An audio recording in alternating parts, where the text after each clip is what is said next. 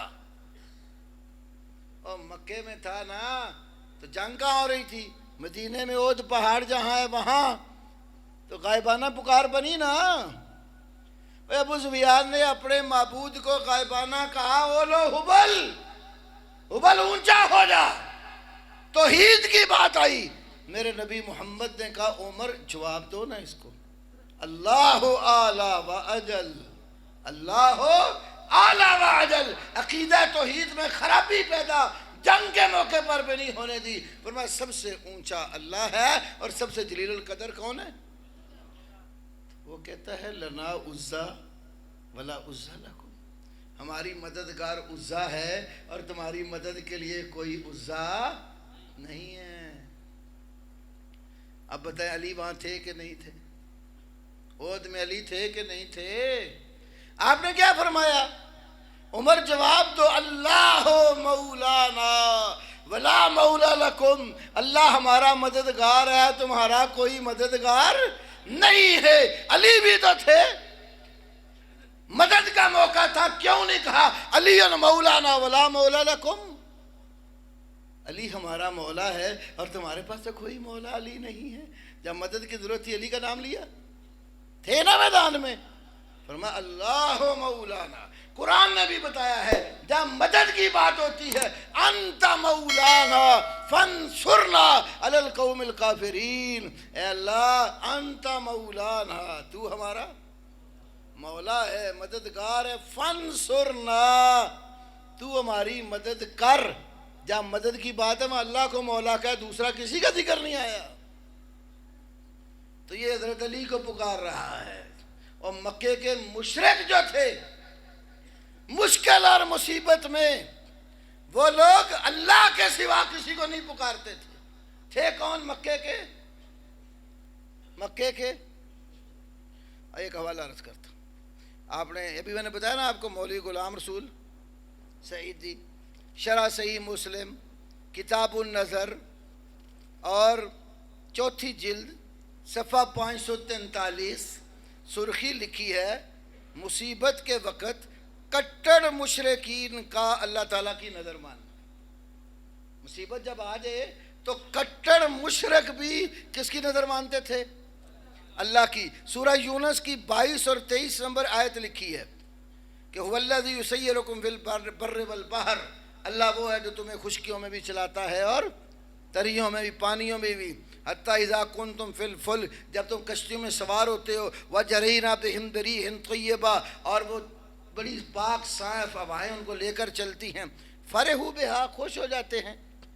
تو یہ آیت کریمہ ذکر کر کے نا تو آگے کیا لکھتے ہیں، ان آیات سے معلوم ہوا کہ کٹر سے کٹر مشرک اور پکا بت پرست بھی سخت مصیبت میں اللہ کو پکارتا تھا۔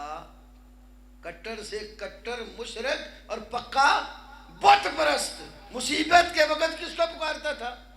اللہ کو، اللہ سے دعا کرتا تھا، اس کی نظر مانتا تھا۔ اگر ہم مسلمان کہلا کر اپنی حاجات میں اللہ کو چھوڑ کر اولیاء اللہ کی نظر مانے تو کس قدر افسوسناک اور لائق مذمت ہے۔ جب مشکل آتی ہے تو کس کو پکارتے ہیں؟ یا معین الدین چشتی لگا دے پار میری کشتی، یا بابل حق بیڑا تک، بابا شاہ جمال پتر دے رتا لال، یہ ہمارے نعرے ہوتے ہیں۔ قرآن کہتا ہے آئیے سنن نسائی کتاب و استطابت المرتدین، مرتدین کے باب میں امام نسائی یہ روایت لائے، اور حافظ ابن حجر اس روایت کو الاصابہ میں ذکر کرتے ہیں، ابن کثیر اس کو اپنی تفسیر میں لائے ہیں، اور بریلوی پیر نا گولڑا شریف والے اعانت و استعانت ان کی کتاب ہے، اس میں لائے۔ کیا واقعہ ہے؟ جب مکہ فتح ہوا، مکے کے بڑے بڑے کئی مشرک مارے گئے، کچھ پکڑے گئے اور کچھ بھاگ نکلے۔ ان بھاگنے والوں میں ابو جال کا بیٹا اکرمہ بھی تھا، اکرمہ بن ابی جہل۔ وہ بھاگ کر کہاں جانا تھا؟ بھائی جی سمو نہیں ہے، یہ مدنی صاحب نے آنا۔ اکرمہ بن ابی جہل بھاگ کر حبشہ جانا چاہتا تھا، حبشہ جانا چاہتا تھا۔ اب کشتی میں سوار ہو گیا، کشتی مصیبت میں پھنس گئی، پانی کی موجوں نے گھیر لی، اور سارے سوار کون تھے؟ کٹڑ مشرک، رجسٹرڈ مشرک، بت پرست۔ کشتی ڈوبنے لگی تو کیا کہتے ہیں؟ اخلصوا للہ نجیہ، اخلصوا للہ نجیہ، اور خالص اللہ کی سرگوشی کرو اگر بچنا ہے تو۔ کٹر مشرک کیا کہتے ہیں؟ خالص، وہ اللہ کو پکارو اگر بچنا ہے تو۔ یہ جتنے مرضی موجود ہیں، مجھے انہوں نے کہا ہے کہ لگے رہیں، بس سوال جتنے وہ بھی رکھتے ہیں۔ مدنی صاحب آنا تھوڑی جان چھٹنی، نہ آئے تو پرزانہ ہو گئی تھے۔ تو بات یہ ہے کہ کیا کہا؟ اخلصوا للہ نجیہ، اللہ کے لیے خالص سرگوشی کرو۔ کون کہہ رہے ہیں؟ مکے کے کٹڑ مشرک، بت پرست۔ اکرمہ نے کہا وہ جو 360 الہ ہیں وہ کوئی نہیں کام آتے۔ انہوں نے کہا اِنَّ آلِہَتَکُمْ لَا تُغْنِی عَنْکُمْ شَیْئًا، اور جب مصیبت میں پھنس جائیں تو یہ الہ کسی کام کے نہیں ہے۔ تو انہوں نے کہا اچھا تو محمد سے ہمارا اختلاف کیا ہے؟ وہ سارے در چھڑا کے ایک رب کے در پہ جھکانے والے ہیں۔ اگر یہ الہ ہمارے کام نہیں آتے تو پھر یا اللہ اگر تو نے نجات دے دی نا، تیرے نبی کے پاس کلمہ پڑھ کے مسلمان ہو جاؤں گا۔ اللہ نے نجات دے دی، آئے کلمہ پڑھا، مسلمان ہو گئے۔ سورۃ عنکبوت میں اللہ پاک نے ان کا تذکرہ کیا۔ کیا تذکرہ کیا؟ اذا رکبوا فی الفلک دعوا اللہ مخلصین لہ الدین، جب کشتیوں میں سوار ہو جاتے تو دعو، کس کو پکارتے تھے؟ دعوا اللہ، اللہ کو پکارتے تھے، کسی کو ساتھ ملا کر، مخلصین لہ الدین، پکار کو اللہ کے لیے خالص کرتے ہوئے۔ وَإِذَا فَلَمَّا نَجَّاهُمْ إِلَى الْبَرِّ، پکارا اللہ کو، نجات اللہ نے دی۔ فَلَمَّا نَجَّاهُمْ إِلَى الْبَرِّ، جب اللہ نے خشکی کی طرف نجات دے دی، اِذَا هُمْ یشرکون، پھر مشرک تھے، مشرک ہی ہوئے نا۔ نجات اللہ نے دی، کشتی پار اللہ نے لگائی، باہر آ کے پھر شرک شروع کر دیتے ہیں۔ تو مشکل میں وہ بھی کس کو پکارتے تھے؟ اللہ کو۔ اور ہمارے لوگ مشکل آ جائے تو کہاں جاتے ہیں؟ یہ ایک اور حوالہ دیتا ہوں، فقہ حنفی کی معتبر کتابوں میں سے فتاوی خیریہ، علامہ خیر الدین رملی کی، صفحہ نمبر 17، در مختار، کتاب الصیام کے بالکل آخر میں، تیسرا حوالہ رد المحتار المعروف فتاوی شامی، جلدوم صفحہ 128 پر، فتاوی عالمگیری جو 500 مولویوں نے مل کر حنفیوں نے لکھا ہے، فتاوی عالمگیری کی پہلی جلد کے صفحہ نمبر 216 کے اوپر یہ عبارت ہے۔ اور علامہ ابن نجیم حنفی، جن کو فقہ حنفی میں ابو حنیفہ ثانی کہتے ہیں، المحرر بالمذہب النعمانی المعروف بابی حنیفہ الثانی، اس نے البحر الرائق شرح کنز الدقائق جلد دوم صفحہ 298 پر لکھا ہے۔ اور بریلوی عالم علامہ غلام رسول سعیدی نے شرح صحیح مسلم جلد نمبر 4 صفحہ 539 سے 544 تک ذکر کیا ہے۔ یہ سارے حنفی کیا لکھتے ہیں؟ اما النظر الذی ینظرونہ اکثر العوام، بہرحال وہ نظر جو اکثر عوام نظریں مانتے ہیں، خاص کی بات نہیں کر رہا، اکثر عوام نظریں مانتے ہیں، وہ کیا ہے؟ کأن یقول، جا کر کہتے ہیں یا سیدی فلان، یا سیدی فلان، کیا مطلب لیتے ہیں جملے کا؟ آگے خود مطلب لکھا ہے اس لیے میں خود نہیں کر رہا۔ یا سیدی فلان یعنی بہی ولی من الاولیاء اور نبی من الانبیاء، یا سیدی فلان سے مراد کیا لیتا ہے؟ ولیوں میں سے کوئی ولی یا نبیوں میں سے کوئی. اب آپ بتائیں یہ کسی بت کی بات ہو رہی ہے؟ کسی درخت کی بات ہو رہی ہے؟ کسی پتھر کی بات ہو رہی ہے؟ کسی قبر کی بات ہو رہی ہے؟ کس کی ہو رہی ہے؟ ولیم من الاولیاء، ولیوں میں سے کسی ولی کو، اور نبی من الانبیاء، یا نبیوں میں سے کسی نبی کے در پہ جا کر نظر مانتا ہے. ان ردہ غائبی، میرا ساتھی جو غائب ہے لاپتہ ہے، ان ردہ غائبی، اگر میرا غائب واپس آ گیا، ہو جاتے نا غائب. اوہ آج کل تو پتہ نہیں لگتا، راتوں رات چوک کے لے جاندے، سارا ٹبر لبدا رہتا ہے، پتہ ہی نہیں کیڑے محکمے کول. اتنی مخلوق ہے اللہ کی، پتہ نہیں کون آتا ہے اور راتوں کو اٹھا کے لے جاتے. ان ردہ غائبی، میرا جو ساتھی غائب اور لاپتہ ہے اگر واپس آ گیا، اور اوف یا مریضی، یا جو میرا بیمار ہے اس کو معافی مل گئی، شفا مل گئی، اور قضیت حاجتی، یا میری حاجت پوری ہو گئی. بعض نے اس کو قضیت کی بجائے قضیت حاجتی بھی پڑھ سکتے ہیں. قبر والے کو پکار کر کہتا ہے یا تو نے میری حاجت پوری کر دی. فَلَقَ مِنَ الذَّهَبِ او الفضہ او الطعام او الشراب او الزیت قضا. فَلَقَ مِنَ الذَّهَبِ، کہتا تیرے لیے اتنا سونا، او الفضہ یا چاندی، او الطعام، طعام کا کیا معنی ہے؟ اور ایتے سرکاری معنی کرو لنگر.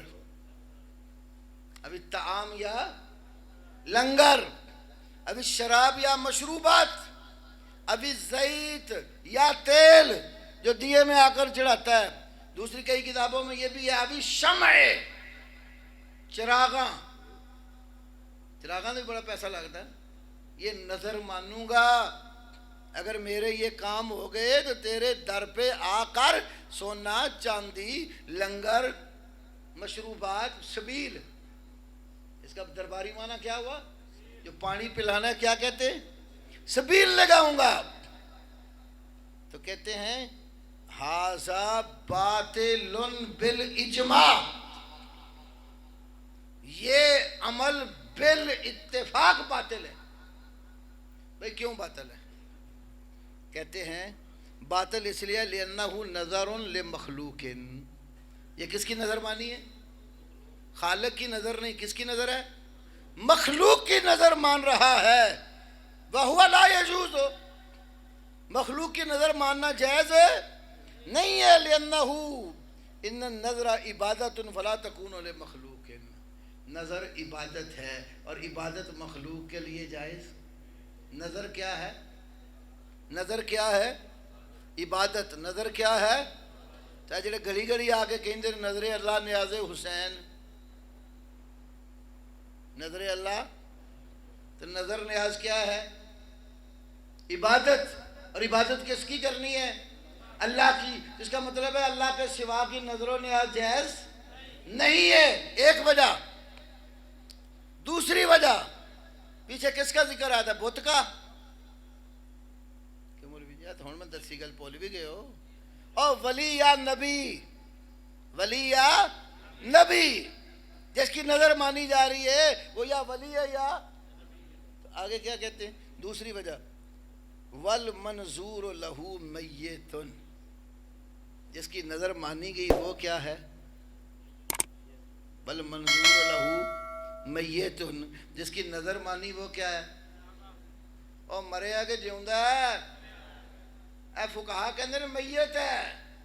وہ ولی یا نبی دونوں کو کیا کہہ رہے ہیں؟ یہ ہم نہیں کہہ رہے، یہ آپ کے فتاووں میں لکھا ہے. وہ کیا ہے؟ میت ہے.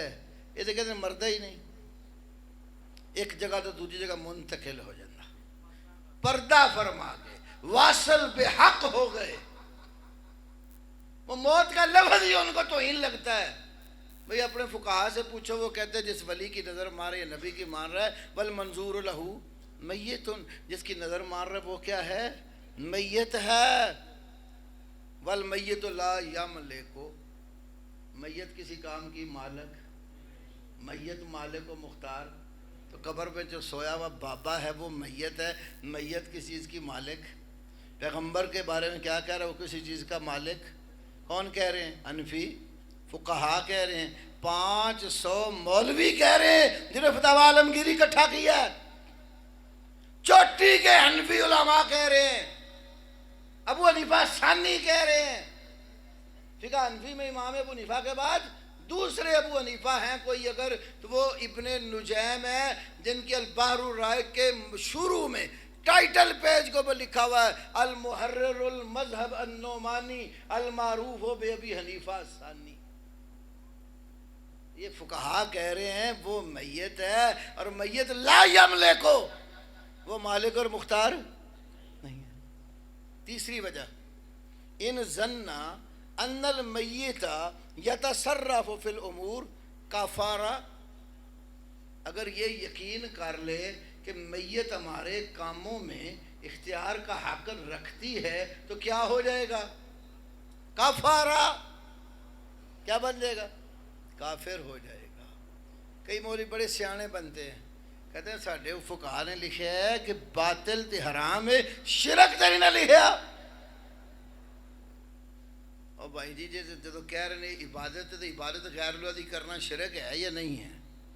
ایک گل، دوسری گل ہے کہ شرک سب تو بڑا حرام ہے۔ قرآن پڑھ لو، سورۃ انعام، قل تعالوا اتل ما حرم ربکم علیکم، آ جاؤ تمہارے اوپر میں تلاوت کرتا ہوں اس چیز کی جو تمہارے رب نے تمہارے اوپر حرام کیا ہے۔ حرام کیا کیے؟ پہلی بات، اللہ تشرکو بہ شیئا، اللہ کے ساتھ کسی چیز کو شرک نہ بناؤ۔ قرآن نے محرمات یہاں بیان کرتے ہوئے پہلا حرام کس کو کہا؟ اللہ کے ساتھ شرک کو، تو شرک بھی حرام ہے، وہ سب سے بڑا حرام ہے، وہ اکبر الکبائر ہے، کبیرہ گناہ میں سب سے بڑا گناہ ہے۔ تو میت جو ہے اس کو پکارنا بھی جائز، اس کے در پہ جا کر ہاتھ پھیلا کے مانگنا بھی جائز نہیں ہے، اس لیے وہ مخلوق ہے، نظر مخلوق کی مان رہا ہے۔ تو میں نے پہلا نقطہ کیا آپ کے آگے رکھا؟ عبادت کس کی کرنی ہے؟ جو خالق ہے، جو مخلوق ہے اس کی عبادت نہیں ہے۔ اللہ کہتا ہے یا ایھا الناس ضرب مثل فاستمعوا لہ، اے لوگو ایک مثال بیان ہو رہی ہے، کان کھول کے سن لو۔ ان الذین تدعون من دون اللہ، یقیناً وہ جن کو اللہ کے سوا تم پکارتے ہو، لن یخلقوا ذبابا ولو اجتمعوا لہ، اگر وہ سارے کٹھے ہو جائے نا ہرگز ایک مکھی پیدا۔ ہمارے ہاں لاہور میں ایک شاعر تھے، ان کو بابا لہری کہتے تھے، توحید پر بڑی نظمیں لکھتے تھے۔ ایک دم ہمارے ہاں مسجد ابوبکر صدیق میں سکیم موڑ پر تشریف لائے، تو کہتے میں نظم پڑھ رہا تھا تو میں نے کہا اللہ کہتا ہے مکھی بھی پیدا۔ کہتے ہیں مجھے ایک بندہ کہنے لگا مولوی جی مکھی تو ہی بیٹھے ہو، انسان ایڈے جہاز پیدا کرتے، جہاز 2,000 2,500 بندہ چک کے بڑے بڑے سامان چک کے فضا میں پھری جانے، تسی مکھی تے ہی بیٹھے، دنیا چاند تے پہنچ گئی، مولوی مکھی تے بیٹھا۔ کہتے میں نے کہا اچھا مجھے یہ بتا، اللہ نے مکھی بنائی نا، ایک نر بنائی اور ایک مادہ، تو دونوں کے ملاپ سے مکھیاں پیدا ہوتی ہیں؟ آپ نے کون سا جہاز بنایا؟ ایک نر اور ایک مادہ، دونوں مل کے جہاز ہی پیدا ہوتے تھے، فرم لگ جائے۔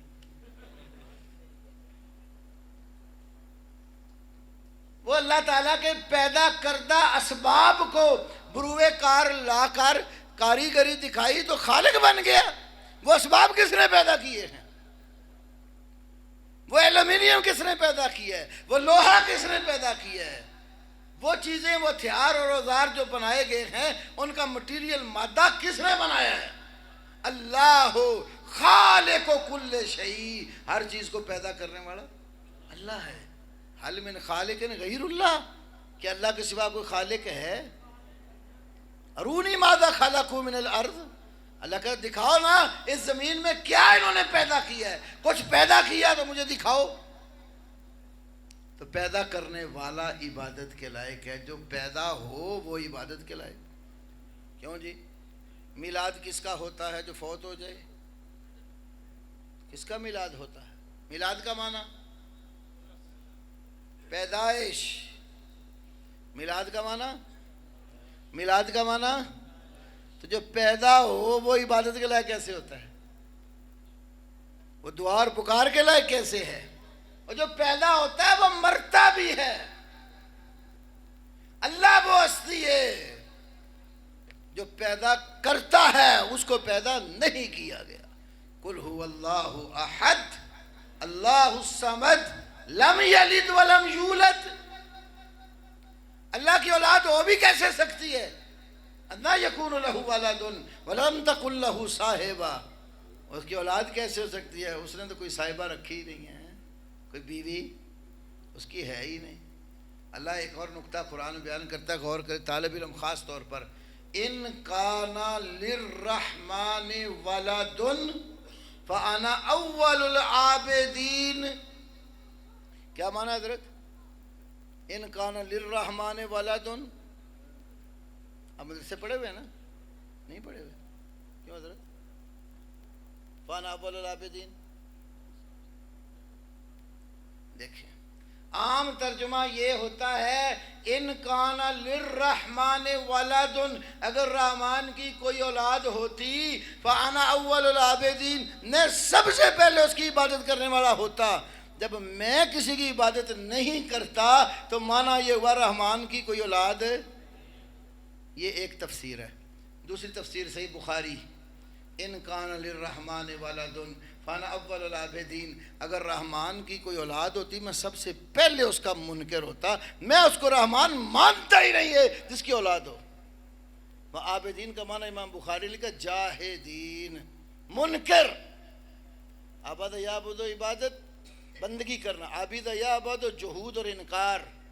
ان کان للرحمن ولد فانا اول العابدین، اگر رحمان کی کوئی اولاد ہوتی میں سب سے پہلے منکر ہوتا، میں اس کو رحمان کیسے مانوں جس کی اولاد ہو؟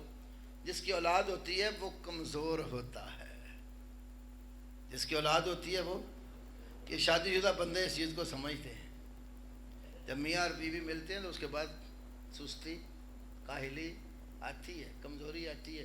عورت جب بچے کو اپنے پیٹ میں اٹھاتی ہے تو حملت ہو امہ وہنن علی وہنن، کمزوری در کمزوری میں ماں نے بچے کو پیٹ میں اٹھائے رکھا، تو جس کے ہاں ولادت ہوتی ہے اس کے وجود میں ضعف ہوتا ہے، اور جس کے وجود میں ضعف ہو وہ الہ بننے کے قابل نہیں ہوتا۔ قل هو اللہ احد اللہ الصمد لم یلد ولم یولد، وہ تو نہ کسی سے نکلا ہے نہ اس سے کوئی نکلا ہے، جس سے کوئی نکل ہو داخل ہو رہا ہو وہ کمزور ہوتا ہے، کمزور معبود بننے کے قابل۔ دوسرا نقطہ، اللہ کی عبادت کیوں ہے اور سوا کی کیوں نہیں ہے، وہ یہ ہے اللہ رب العالمین کسی کا محتاج نہیں ہے، جو محتاج ہوگا وہ بندگی کے لائق نہیں ہوگا۔ شیر پنجاب آگے ہم، کوئی شیر اسلام ہے، کوئی شیر پنجاب ہے، کوئی شیر پاکستان ہے، آن دے ہوگا ساڑھی بھی جان چھٹے، ماشاءاللہ ماشاءاللہ۔ مدنی چھوٹے اے یار چوکلا، یہ بھی اس میں دو سوال بھی ہیں۔ تو میں بات کیا کر رہا تھا، عبادت کس کی کرنی ہے؟ جو کسی کا محتاج، جو محتاج ہو وہ عبادت کے لائق۔ اللہ کی کیا صفت ہے؟ اللہ کی صفت ہے اللہ الصمد، اللہ کی کیا صفت ہے؟ اللہ الصمد۔ کیا معنی کرتے ہو صمد کا؟ بے نیاز کا کیا مطلب؟ نیازہ نہیں لیندہ، بس میں یہ رکھو، بے نیاز کا مطلب سمجھو۔ اللہ الصمد، اللہ صمد ہے۔ صمد کے دو مشہور معنی ہیں، کوئی لغت کی کتاب اٹھا کر دیکھو، الصمد الذی یصمد الیہ فی الحوائج، حاجات ہوں، جب کسی کو حاجت لاحق ہو تو جس ہستی سے حاجت پوری کروانے کے لیے جاتا ہے اس کو صمد کہتے ہیں۔ تو حاجتیں پھر کون پوری کرتا ہے؟ اللہ. اللہ الصمد، اللہ سمد ہے. تو سمد کا کیا معنی؟ الذی یسمد الیہ فی الحوائج، حاجات جس جو پوری کرتا ہے، حاجتوں میں جس کی رجوع کیا جاتا ہے، مشکلات جو حل کرتا ہے، جو مشکل کشا ہوتا ہے اس کو سمد کہتے ہیں. جس کو مشکل خود لگی ہوئی ہے وہ سمد کہاں ہے؟ دوسرا معنی طالب علم دھیان کریں، السمد الذی لا جوف لہ، جس کو پیٹ نہیں لگا ہوا. جن مولویوں پیروں کو اتنے پیٹ لگے ہوئے وہ الہ بننے قابل ہیں؟ اور جس کو پیٹ لگا ہے وہ حاجت مند ہے، اس کو بھوک لگتی ہے، اس کو پیاس لگتی ہے. بھوک لگے کھانے کا محتاج ہے، پیاس لگے پینے کا محتاج ہے. بھوک پیاس مٹا کر جب اپنی ایک حاجت پوری کرتا ہے اگلی حاجت کا الحمدللہ الذی اطعم وسقا وصوغہ وجعل لہ مخرجا. میرے نبی محمد کریم صلی اللہ علیہ وسلم نے دعا سکھائی، الحمدللہ اور شکر اللہ کا. اطعما جس نے کھانا کھلایا، وسقا اور پلایا، وصوغہ اور یہ جو اندر ہضم کرنے کا نظام بنایا ہے نا، نظام انہضام نے اس کو برابر کیا.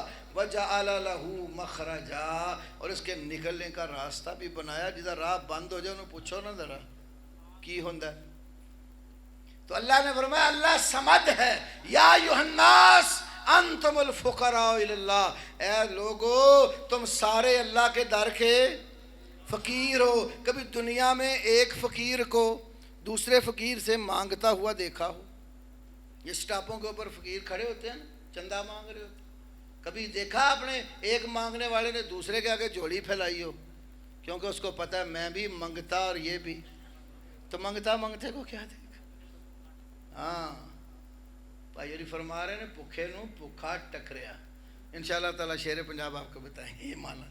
تو وہ جو فقیر سے کبھی مانگتا ہوا نظر نہیں آئے گا. اللہ کہتا ہے یا ایھا الناس انتم الفقراء الی اللہ، اے انسانوں سارے اللہ کے در کے فقیر ہو. انسان کتنا فقیر اور محتاج ہے. ایک وقت تھا کوئی نام و نشان نہیں تھا. حل اتى الانسان حین من الدہر لم یکن شیئا مذکورا. پھر اللہ نے اس کا نام و نشان کیسے بنایا؟ یا ایھا الناس اتقوا ربکم الذی خلقکم من نفس واحدہ. پھر ایک جان بنائی اللہ نے، وخلق منہا زوجہا، اس سے اس کی بیوی بنائی. پھر دونوں کو بنا کرنا وبث منہما رجالا کثیرا والنساء، بہت سارے مرد اور عورتیں اس نے پھیلا دیے. پھر انسان دیکھو عبداللہ ابن مسعود کی بخاری کی حدیث، ماں کے پیٹ میں 40 دن نطفے کی صورت میں، پھر 40 دن جمے ہوئے خون کی صورت میں، پھر 40 دن گوشت کے لوتھڑے کی صورت میں، 4 ماہ ہو جاتے ہیں. پھر اللہ کی طرف سے فرشتہ ملک صاحب آ جاتے ہیں اور وہ اس کے اندر روح پھونکتے، اس کی ہڈیاں وغیرہ ساری صورت بنا کر روح ڈال دی جاتی ہے.